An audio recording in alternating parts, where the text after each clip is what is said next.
So good afternoon friends, welcome to my channel. ఆల్జిబ్రాలో మరొక problem చూద్దాము. If a plus b whole square minus 2 into a plus b is equal to 80, ab is equal to 16, then 3a minus 19b is equal to how much అని అన్నారు. అయితే ఇక్కడ చూస్తే మనకి ab is equal to 16ని దీన్ని మనం ఎలా రాయొచ్చు, 8 into 2 లాగా రాయొచ్చు కదా. అంటే ఇక్కడ a వాల్యూ ఏమో 8, నెక్స్ట్ b వాల్యూ ఏమో 2. ఇవి రెండింటిని కూడా ఈ ఈక్వేషన్లో మనం పెట్టి సబ్స్టిట్యూట్ చేస్తే మనకు కరెక్ట్గా రావాలి. a plus b whole square minus 2 into A plus B is equal to 80 కదా.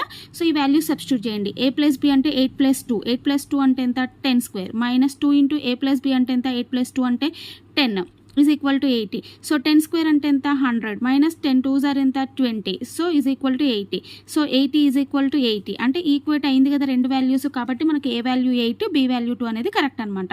ఇప్పుడు ఈ వాల్యూస్ని దీంట్లో సబ్స్టిట్యూట్ చేయాలి. ఏంటా 3a minus 19b is equal to అన్నాడు. 3 ఇంటూ ఏ వాల్యూ ఎంత మనకి 8, మైనస్ 19 ఇంటూ బి వాల్యూ ఎంత 2 అనమాట. అంటే 8 3s ఆర్ ఎంత మనకి 24, 19 2s ఆర్ ఎంత 38. సో ఇవి రెండిట్లో నుంచి 24లో నుంచి 38లో నుంచి 24 కదా. కాకపోతే ముందు మనకు స్మాల్ నెంబర్ ఉంది కాబట్టి సో మనకి మైనస్ 14 అనేది ఆన్సర్ వస్తుంది అనమాట. ఓకేనా. సో ఇక్కడ అంటే ఆప్షన్ సిలో ఉంది. ఓకేనా. అంటే ఏబీ వాల్యూస్ జస్ట్ సబ్స్టిట్యూట్ చేస్తే సరిపోతుంది. Okay, thank you.